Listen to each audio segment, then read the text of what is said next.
Un fraternal saludo a la distinguida teleaudiencia del canal católico Ñande Yarañé. En esta ocasión tenemos dos invitados de lujo. Tenemos al senador Stefan Rasmussen y al candidato a la Diputación por Capital, Yamil Esgaín. ¿Qué tal? ¿Cómo están ustedes? ¿Qué tal, Stefan? ¿Qué tal, Julio? Un gusto poder compartir contigo, con Yamil y con toda la teleaudiencia. Muchas gracias. Yamil. Muchas gracias por la invitación. También un gusto estar acá en tu panel con el senador y contigo, por supuesto, senador. Ministro, ¿no? ¿Se te quedó ya ese? ¿Cuál es el título que vos tenés de por vida? No, no tengo ningún título. Sí, fue embajador. En puridad, embajador. El título que tengo de por vida es el de ciudadano convencional. Ajá, que nos dieron los convencionales constituyentes. Correcto. Y a los ex senadores nos dicen algunas veces senador o paz senador, pero eso ya es anecdótico. Gracias. Estoy muy agradecido por vuestra presencia, por sobre todas las cosas para transmitirle a la opinión pública lo que piensan hacer en caso de ser elegidos. En tu caso, Esteban, para ser reelecto como senador de la Nación, y en tu caso, Yamil, para acceder a la Diputación por primera vez. Antes de eso fuiste concejal. Concejal de Asunción, ¿no? Pero para que la teleaudiencia conozca un poco más de ustedes, me gustaría que hagan un breve relatorio de lo que hicieron antes de candidatarse a la vida pública. Específicamente en tu caso, Yamil, vos sos un hombre de partido, ya fuiste concejal, fuiste presidente de la seccional, pero ¿por qué no hace un breve relatorio? Bueno, muchas gracias. Realmente mi carrera política se inicia en la seccional colorada número 10 de la capital, por supuesto. Fui presidente por 2 periodos y luego también convencional, soy hasta hoy convencional. Llevo más de 15 años como convencional y mi carrera política finalmente terminó como concejal de Asunción. Ahí tuve un paréntesis y hoy de vuelta estoy con grandes posibilidades de ser diputado, que ya lo intenté en otras ocasiones, pero no tuve la oportunidad que tengo hoy en una lista oficial, porque el Partido Colorado es muy fuerte y las listas oficiales llevan el caudal principal de votos, y por el sistema de OHM a veces vos tenés más votos que otros, pero por las listas te saca ventaja. Yo creo que esta es mi oportunidad. También fui presidente del Club Ciudad Nueva de básquetbol y de fútbol. También fui presidente de la Unión Libanesa, y durante mi mandato como presidente seccional también fui presidente del Consejo de Presidentes Seccionales de Capital. Y bueno, hoy estoy tratando de lograr un espacio en la Cámara de Diputados, porque creo que tengo las condiciones por el conocimiento que tuve en la municipalidad, y a través de leyes creo que voy a tener más oportunidad de concretar proyectos que no lo pude hacer en el municipio. Excelente. Y en cuanto a vos, mi querido Stefan, ¿puedes hacer un breve relatorio de tu hoja de vida, un resumen? ¿Cómo no? Muchas gracias. Bueno, soy Stefan Rasmussen, tengo 40 años, soy senador nacional, fui electo en el 2018 con 35 años, que es la edad mínima, a través del Partido Patraquería, la lista 8, estoy nuevamente como candidato a senador por la lista 8 Patraquería, estoy como la opción 3 después de las internas de diciembre. Bueno, y en cuanto a mi vida, digamos, anterior a ser senador, soy licenciado en Administración de Empresas, en Economía, tengo varios posgrados hechos a nivel nacional, también internacional, trabajé mucho tiempo en el sector privado, estuve también trabajando dentro del Ejecutivo, fui viceministro de Reducción de Pobreza y Desarrollo Social. He visto eso en tu currículum. Sí, por un periodo de 2 años. Dentro de la Secretaría Técnica de Planificación. Estuve ahí, 2 años trabajando fuertemente. Hasta el 2017. Hasta el 2017, así es. Renuncié cuando se dio el tema de la enmienda constitucional, de la discusión de la enmienda constitucional en el periodo de Horacio Cartes. Y después en el 2017, estoy en Patraquería desde su fundación, desde el año 2002-2003, con la primera candidatura de Pedro Fadul, en su momento. Y desde ahí obviamente fui trabajando también dentro del partido, me acerqué al partido nuevamente en el 2017 y se dio la posibilidad de ser candidato a senador, como de alguna manera una figura joven, como decía, con la mínima de 35 años. Y realmente tanto de la función pública en el Ejecutivo como ahora en la senaduría, pude trabajar mucho y me di cuenta que realmente se puede hacer mucho desde la función pública. Hay todavía muchísimo por hacer y por eso me candidato nuevamente a senador nacional, como decía en la lista 8, opción 3. Pongo a consideración de la ciudadanía nuevamente mi candidatura. Estoy casado, tengo 3 hijos. Soy católico, soy parte del movimiento de Schoenstatt, movimiento mariano. Y bueno, ahora nos quedan ya pocos días de campaña y de seguir conversando con la gente para acercarle, en mi caso, lo que ya hice y también obviamente las propuestas para los próximos 5 años. Entiendo. ¿Ustedes se percataron de que estas elecciones nacionales ya muy próximas se caracterizan por una cierta apatía? Anteriormente, en los días próximos a internas y a elecciones nacionales, había una profusión de calcomanías, pasacalles, afiches, propagandas callejeras con altoparlantes, o de lo contrario batucadas en las esquinas.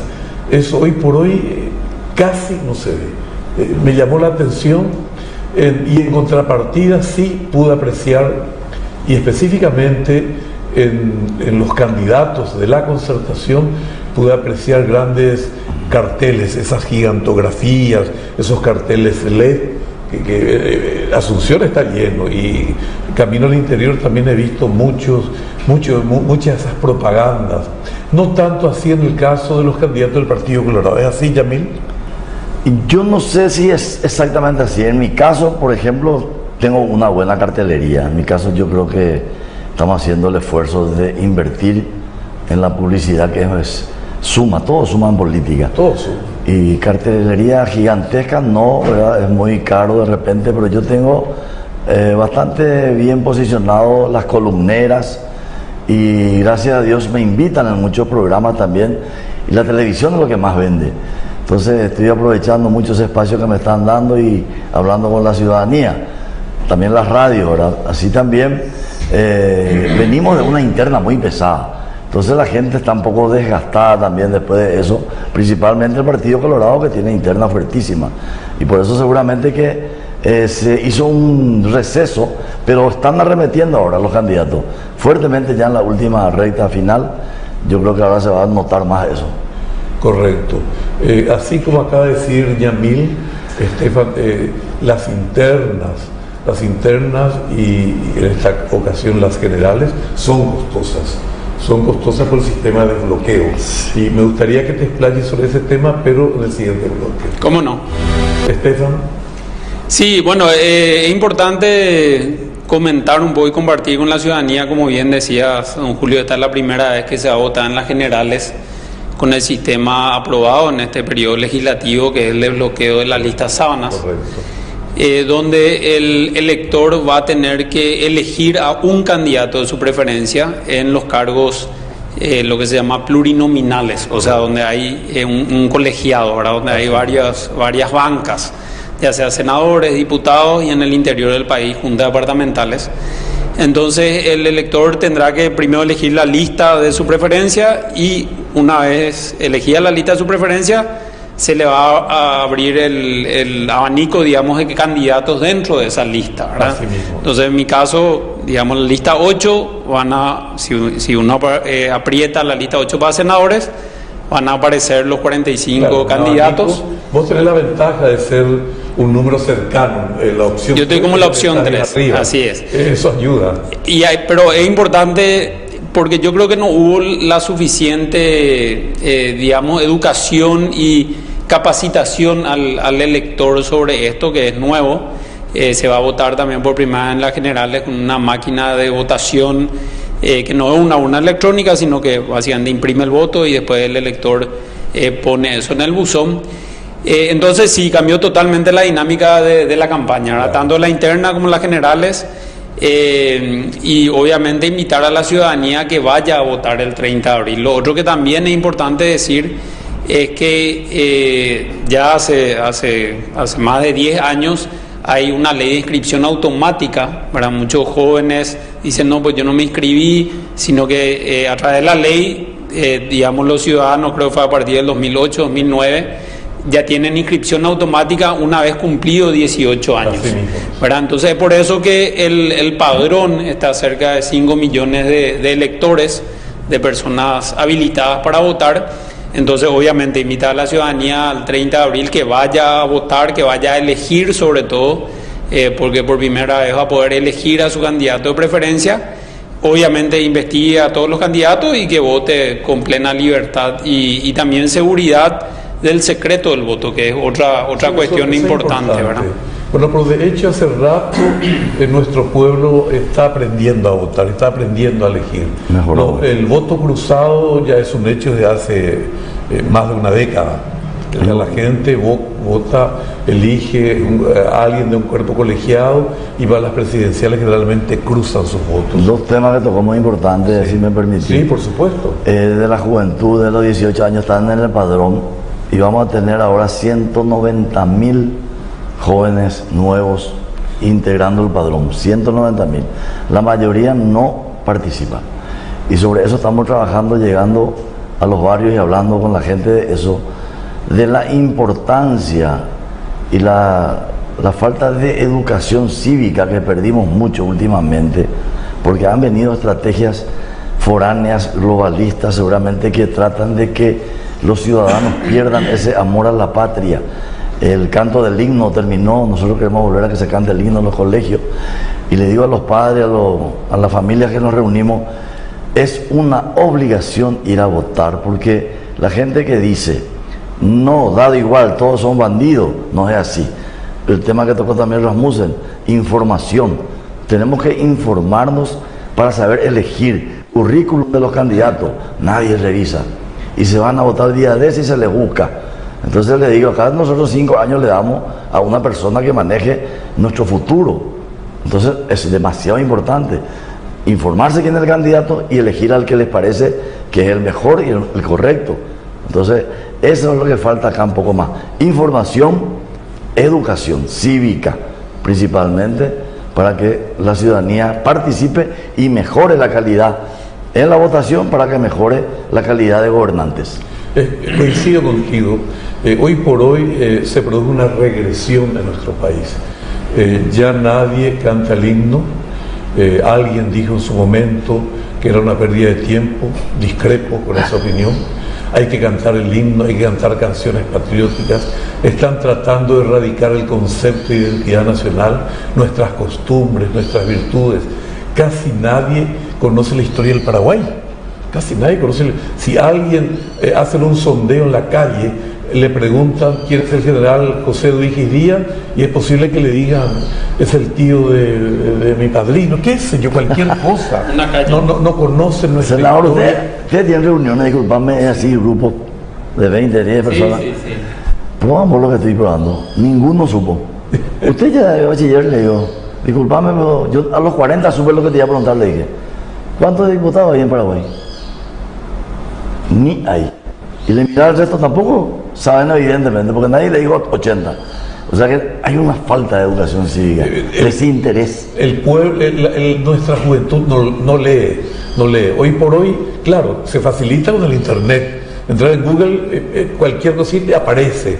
Pero ya muy poca gente es afecta a leer. Sí, pero también es una falla del sistema y del Estado, ¿verdad? Claro, nosotros como Estado que tenemos que brindar, o sea, tenemos la obligación de brindar esa educación, tanto la educación, digamos, académica como la educación cívica.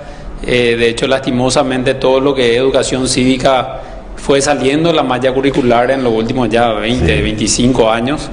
Y ese es un retroceso importante, ¿verdad? Un gran retroceso. Y lastimosamente tampoco como Estado y como políticos no estamos dando las respuestas que necesita la ciudadanía, sobre todo los niños y los jóvenes que están saliendo, digamos, ahora de las escuelas, de los colegios, con capacidades muy reducidas, digamos, ¿verdad? Entonces, esa es una falla, yo creo que la falla más importante como político y como Estado que tenemos es la educación, ¿verdad? No dar una educación de calidad. Lo peor es que tenemos todo el diagnóstico hecho, o sea, sabemos los resultados, sabemos que los chicos no aprenden a leer, a escribir, a comprender lo que leen, en todo el tema de matemática y en todo el tema de ciudadanía también. Pero no logramos hacer esa reforma, digamos, que hay que hacer, y sobre todo capacitar a los docentes, porque este no es un problema de decir, no, el docente es el culpable, sino que todo el sistema tiene que ser revisado. Es la convergencia de una serie de factores. Se empieza por la casa. Son los padres, los primeros responsables en la educación y formación de sus hijos son los padres. Subsidiariamente el colegio, las amistades, el núcleo de personas a los cuales acude el niño.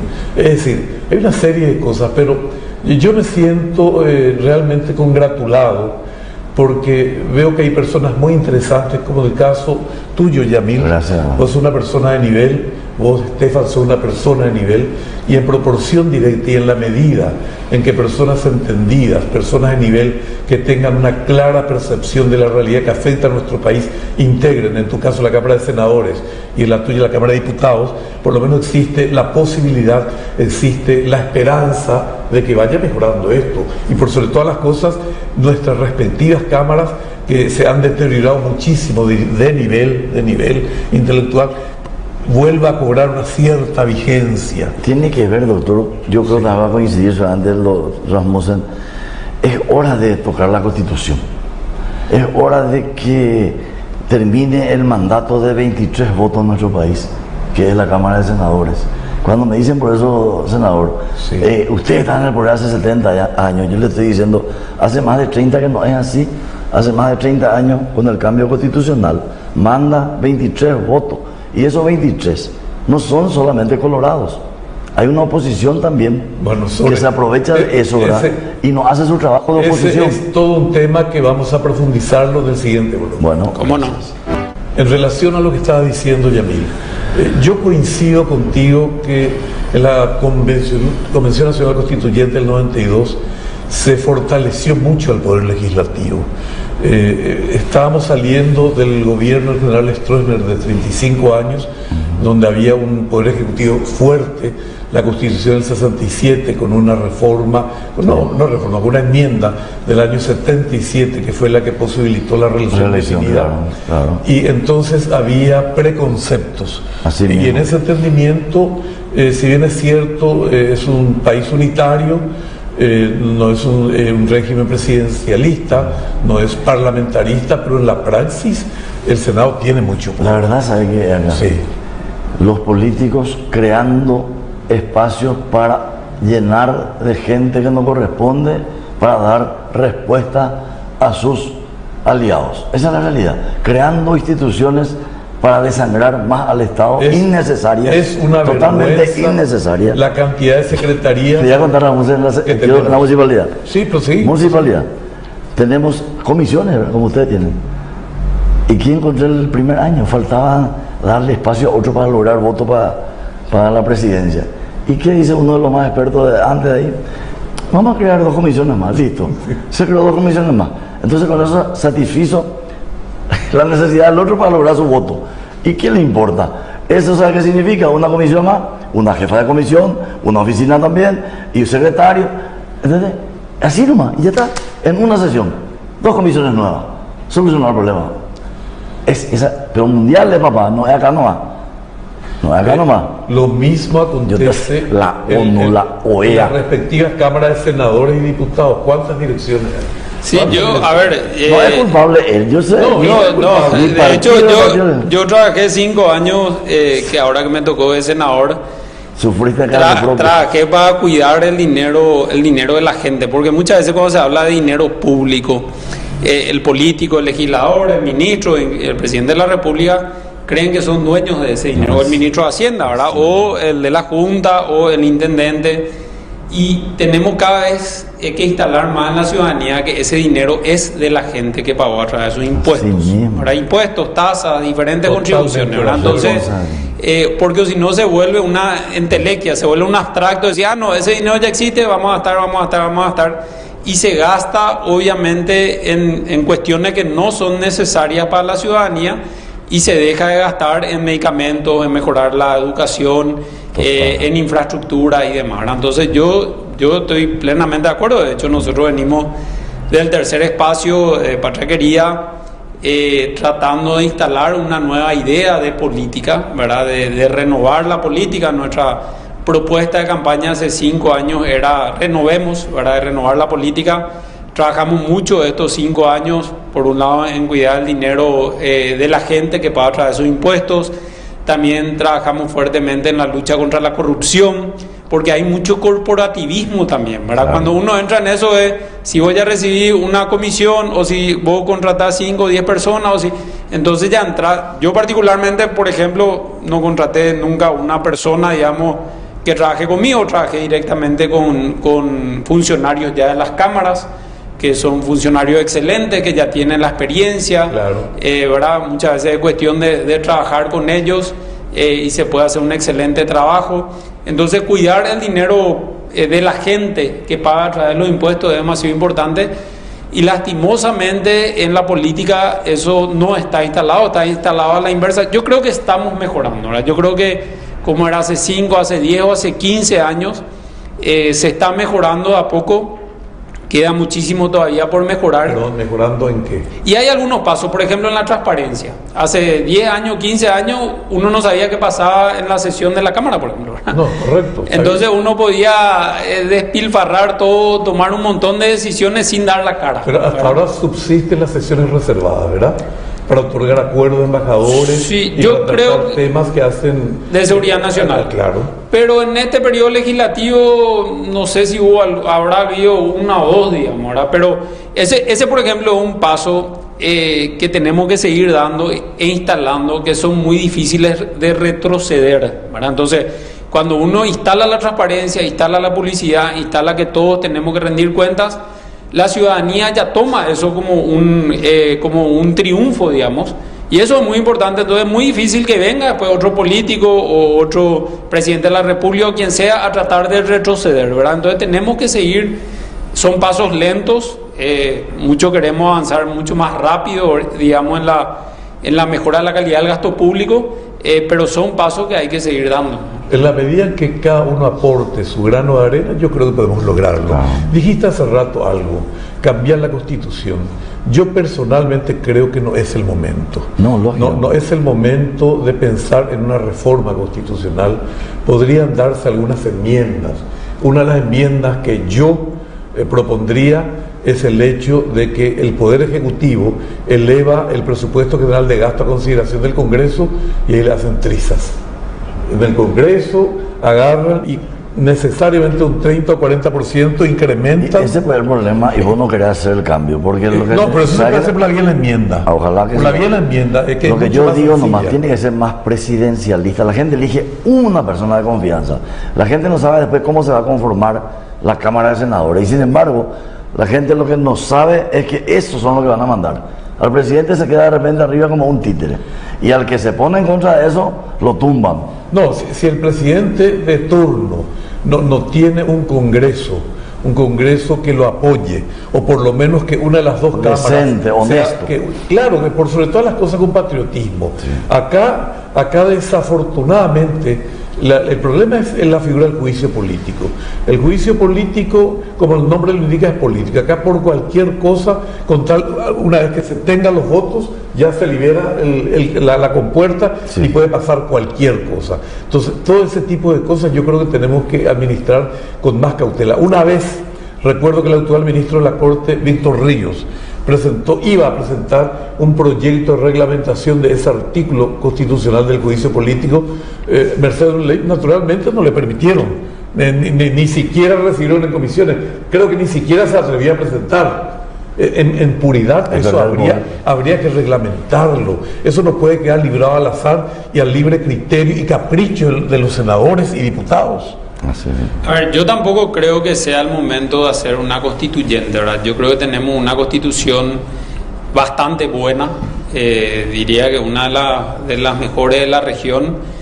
Obviamente siempre hay cuestiones que se podrán discutir, pero abrir esa compuerta de los 250 artículos y comenzar de cero. De hecho pasó en Chile, ¿verdad? Que por suerte, entre comillas, en Chile tienen una aprobación final nuevamente de la ciudadanía, que finalmente votó por el no, ¿verdad? Pero la constituyente ahora, como se plantea en nuestra constitución actual, es Se convoca la constituyente y ya se promulga. Senador, ¿sabes qué me preocupa a mí?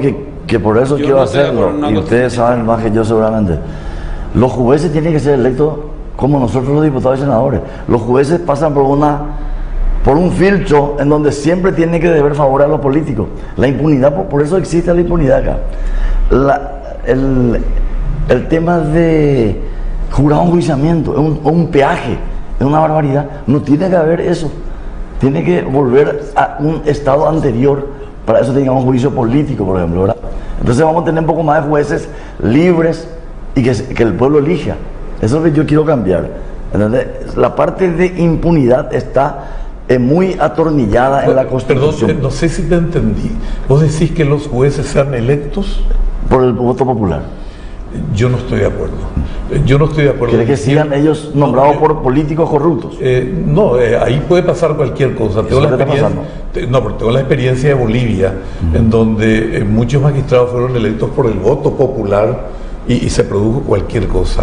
Si de hecho la justicia boliviana de por sí ya no es bien confiable, fue para abajo. Yo creo que la selección de jueces tiene que ser muy estricta, muy estricta. Yo creo que en general, salvo algunos tropiezos, el Consejo de la Magistratura está cumpliendo con su cometido.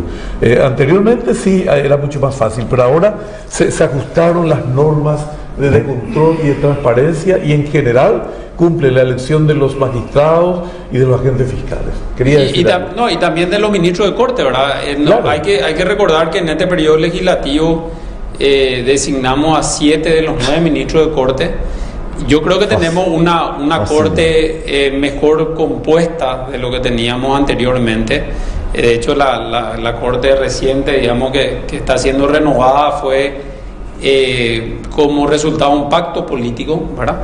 Y yo lo que sí creo que tenemos que renovar la política. O sea, el problema de la política que tenemos son los políticos corruptos que tenemos, ¿verdad? Entonces no creo que tanto que sea una cuestión de norma ni de constitución, que obviamente se puede revisar. Totalmente. Pero tenemos que cambiar la política a través, y la ciudadanía tiene que cambiar, ¿verdad? O sea, eso es lo que es informarse. Entonces se le da esa herramienta, ese derecho, esa obligación del voto a la ciudadanía, y ahora con más razón se le da más libertad de elegir con el desbloqueo, donde la ciudadanía puede elegir a su candidato de preferencia. Entonces está en manos de la ciudadanía cambiar la política. Correcto. Entonces tiene que elegir mejor, digamos, ¿verdad? O mejores candidatos. Este tema del desbloqueo quiero tocar con ustedes en el siguiente bloque, porque hay cosas que me preocupan.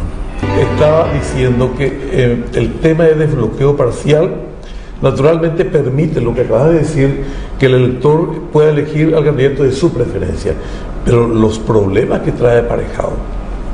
En principio se gasta muchísimo dinero, especialmente en los partidos grandes. En el Partido Colorado las internas fueron sangrientas, los candidatos gastaron muchísimo dinero, y ahora en una segunda fase, para los que lograron integrar la lista del Partido Colorado, vuelven a gastar seguramente más de lo que gastaron en las internas, ¿correcto? Así es.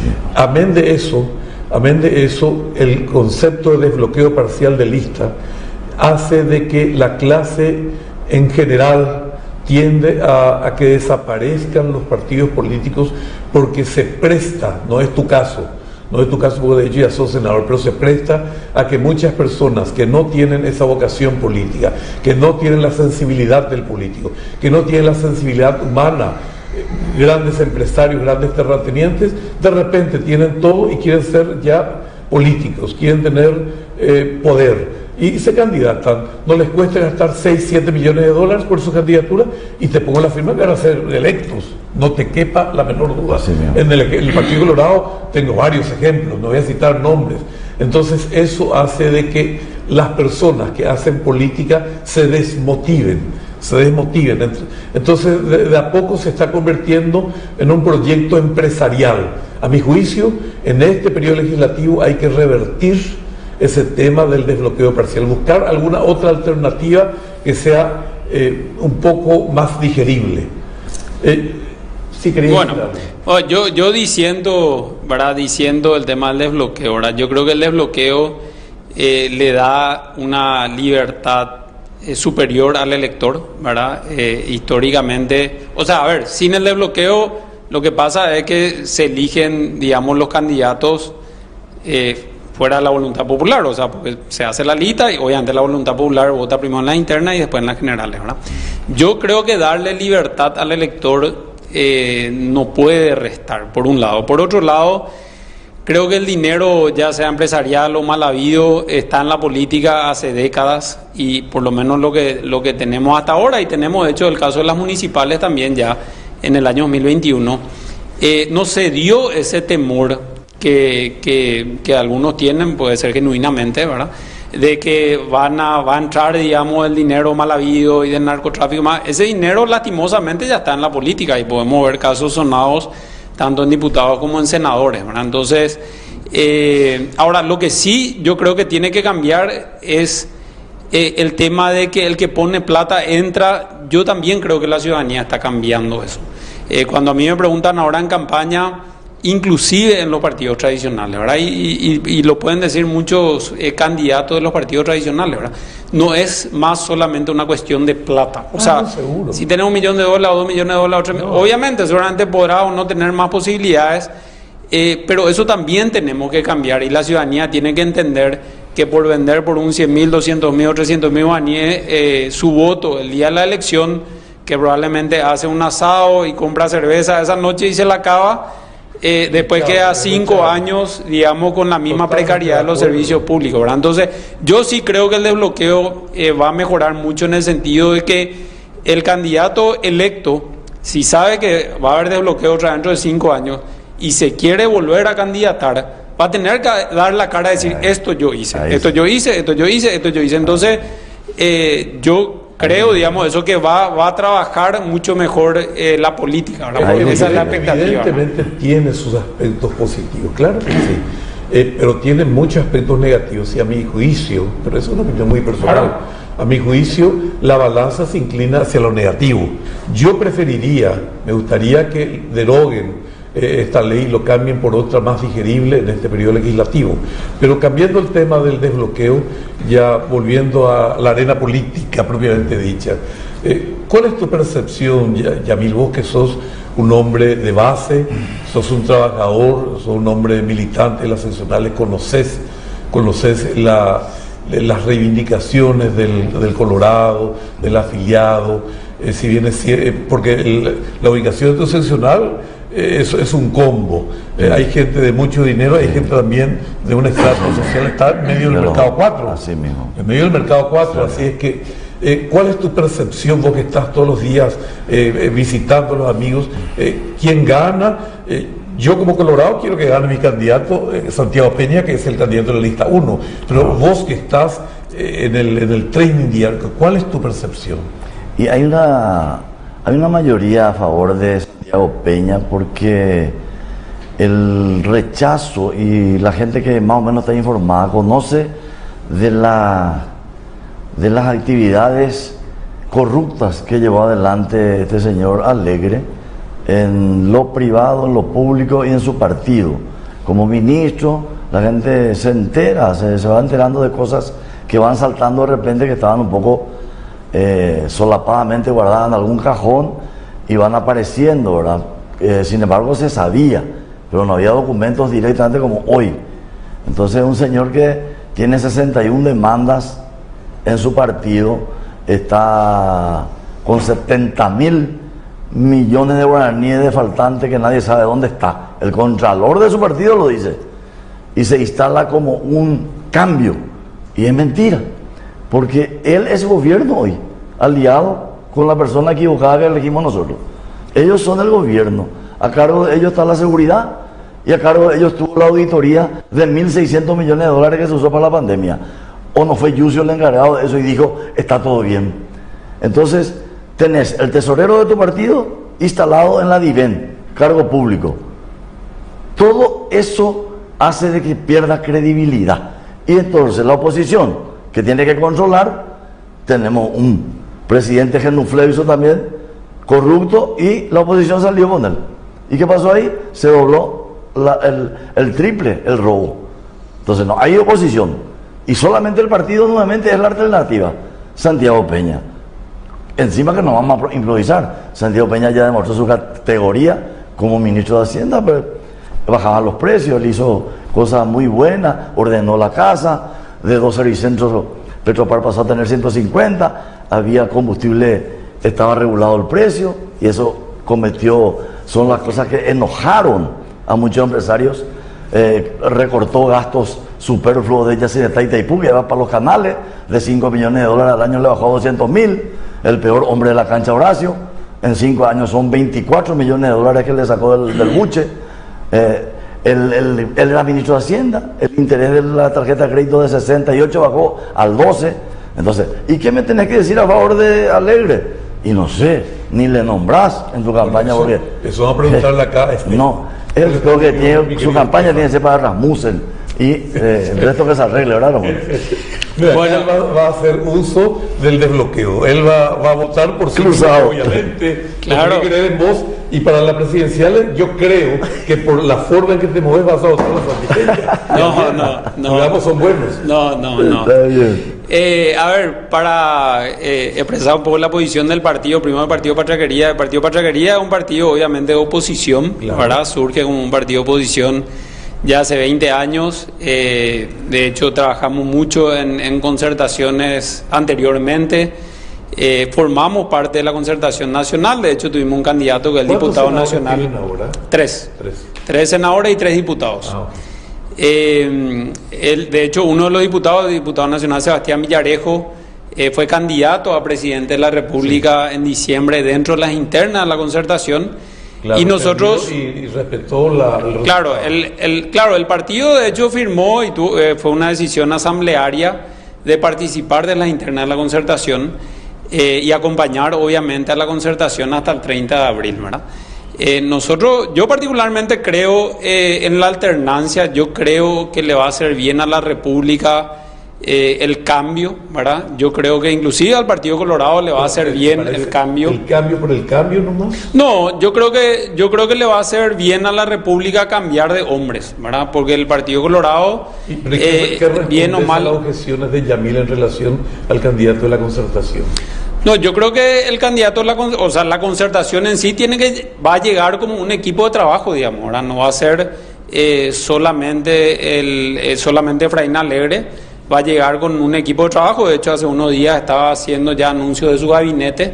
Y va a ser no, obviamente la lapicera siempre la tiene el presidente de la República, ¿verdad? Pero ahora desmarcarse del gobierno de Mario Abdo, por ejemplo, no pudo. Siendo que el Partido Colorado fue gobierno en los últimos 5 años, pero aliado con Alegre, Desiré y compañía.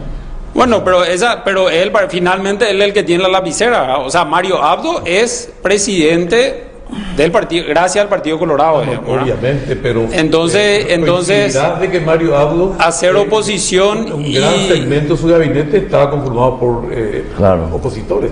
Bueno, esa decisión de Mario Abdo, ¿verdad? Ahí lo que usted... Nosotros no somos parte ni fuimos parte del gabinete de Mario Abdo, ¿verdad? Por eso. De hecho no acompañamos la presidencia del Partido Colorado a la Cámara de Senadores estos últimos 3 años, ¿verdad? Con el senador Salomón.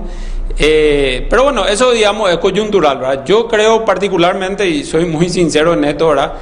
Que un cambio de gobierno de color le va a hacer bien a la República, ¿verdad? Obviamente podemos disentir, ¿verdad? Y yo creo que la concertación va a llegar con un equipo de trabajo. Y yo creo que inclusive le va a hacer bien al Partido Colorado renovarse, ¿verdad? Entonces, yo acompaño eso, ¿verdad? Vamos un poco a hacer para que la gente no diga que es aburrido el programa nomás. No creo que yo demasiado confianza te tengo a vos. Son un equipazo. Lastimosamente se metieron en el medio de algo muy feo. No podés, mi querido, defender Alegre. Me duele, pero no puede defenderle a Santi Peña o a Horacio Cartes. Y Horacio Cartes, Horacio Cartes que le maneja a Santi Peña. ¿Y qué tiene ese manejo? Y hizo todo el contrabando de cigarrillo de los últimos 20 años. No me digas. O sea, es dinero mal habido y compró legisladores. No es cierto. No compró legisladores. No metió plata en la política. son relatos, vamos a decir, porque no hay pruebas. No, son relatos. ¿Cómo van a ser relatos? Pero por favor, son miles de millones de dólares. Déjame decir, papá. No hay documentos que diga que Horacio es contrabandista. Él vende su producto en robó Paraguay. el proyecto INC. No robó el proyecto INC, Claro, Mayemí. No robó estamos- todo el proyecto. Déjame O sea, decirle le ya. robó a los Ramón, italianos. Ramón, querido. Vos decís que es un secreto llaveado con 7 llaves cómo se fabrica cemento para decirme eso. No, pero que robó un el empresario proyecto. No puede hacer cemento, pero fue un disparate. No le mató a Rodrigo Quintana en el PLRA. Ahí está.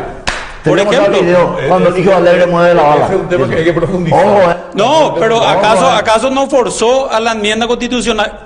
¿Se puede hacer reelección y enmienda constitucional? puede. No se puede, por vamos a- favor. vamos a debatir, decime No, por qué no. y ¿Dónde dice? porque la constitución Decime establece dónde dice, claramente. Decime dónde dice. La constitución No dice, establece, claro que dice, dice, por favor. dice La duración constitución, de mandato. y bueno, pero No dice reelección. pero es lo mismo. ¿Cómo no hace lo mismo? ¿Cómo hace igual? Por favor. Te voy a pedir una cosa. Vos sos convencional. yo sé, fui si vos- convencional Y bueno, y constitucional. entonces un Claro. presidente de la República puede estar 50 años con 10 periodos consecutivos. No, es lo mismo. ¿Por qué no? Porque ¿Por qué no duración de hacer la mandato enmienda es- constitucional? Vos tenés que ir a una interna y No, la no elección. importa. no Y duración. poner reelección Ya perpetua. hablamos. O sea, no. entonces vos sos mismo No, nivel que ellos. poner. callo, Vos no sos te- el mismo no nivel te que Horacio decía, no, Cartes. Soy igualito que Celeste Amarilla. Qué bárbaro.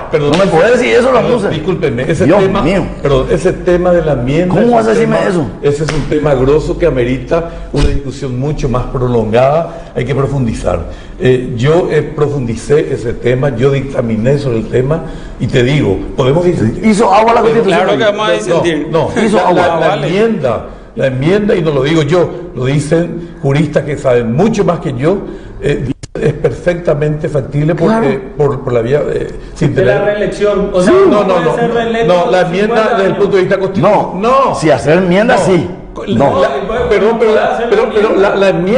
la enmienda hasta si se quiere, tiene mayoría. hasta si quiere es más democrática. ¿Por qué? Sí. Porque necesita, eso es no, pero espera, te explico, no, Claro, necesita mayoría Espera. de ambas cámaras del Congreso y después se llama un referéndum. Un ratito, Se vamos llama un a- referéndum. Vamos a hacer un pequeño debate. no, la Vamos a hacer Pero disentimos. un pequeño debate. Disentimos en eso. Permitime terminar mi argumento y vos me refutas. Dale. Bueno, pero perdón, ya no tenemos más Espera. tiempo entonces. Quiero nomás aclarar Muy esto. cortito y un mensaje final. Creo que hay que hacer un programa de debatir esto. Para debatir vamos esto. a debatir. Eso. Por eso ya se me fue Bueno, el tiempo, está bien, pero tenés entonces, muy cortito y una reflexión y un mensaje a tus electores, lo mismo Estefan, ¿sí? Yo le pido a la ciudadanía que analice, que revise y que tome una decisión correcta para el futuro de nuestro país. Tenemos dos candidatos, dos modelos. Uno con 61 demandas y con 70.000 millones desaparecidos de su partido. Y con pruebas de que robó más de 100 millones de dólares cuando era ministro de Obras Públicas. El candidato del Partido Colorado es una persona impecable que no tiene una demanda, una tacha, que supuestamente empleadito que va a seguir órdenes de Horacio. Y entonces, quiere decir que Horacio cuando era presidente, su asesor no era Santi Peña. Creo que la persona que entiende de administración pública es Santiago Peña. Y creo que es el mejor candidato para el bien de nuestra familia, de nuestro país, porque se vienen cosas difíciles, señores. El otro modelo está aliado con la izquierda globalista y rabiosa que quiere instalar en nuestro país el aborto, el matrimonio gay y cosas por el estilo. Nosotros queremos que en el Paraguay se vuelva a cantar el himno, que haya policía digna, que la policía gane bien y que sea respetada. No queremos más alianza entre supuesta oposición y gobiernos corruptos, que es lo que llevó atrás a nuestro país. Les pido por favor que piensen, analicen que Santiago Peña es la mejor opción. Muchas gracias. Gracias. Estefan. Bueno, yo le quiero invitar a la ciudadanía que vaya a votar el 30 de abril. Como decíamos en el programa, hay miles de jóvenes que no van a votar generalmente, otros miles inscritos que van a tener la posibilidad de votar por primera vez.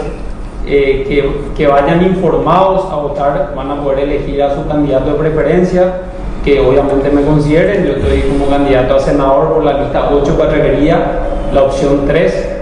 Todo lo que ya hice estos 5 años está a disposición de la ciudadanía en internet y a través de las redes sociales. Y bueno, que vayan a votar y espero que me puedan considerar como la opción 3 de la lista 8 Carreguería. Muchas gracias. Gracias. Realmente agradezco la atención de la audiencia y acá, como decían los amigos Yamil y Estefan, vayan a votar, elijan al candidato de su preferencia, Personalmente yo querría que voten a todos los candidatos de la lista 1, pero esa es una percepción mía. Yo normalmente estoy 4-1. Primera que me pasa esto, yo normalmente 4-1. Pero es por todos conocido que yo soy colorado, que acompaña la candidatura de Pedro Aliana, Santipeña y Pedro Aliana, porque Pedro Aliana es un hombre muy capaz, fue gran administrador, lo demostró al frente de la Junta de Gobierno, saneó las finanzas de la Junta, de deber 70.000 millones, dejó con un superávit de 11.000 o 12.000 millones. Eso significa ser un buen administrador. Pero ya no quiero explayarme. Les agradezco y será hasta la próxima ocasión. Muchísimas gracias. Muy bien.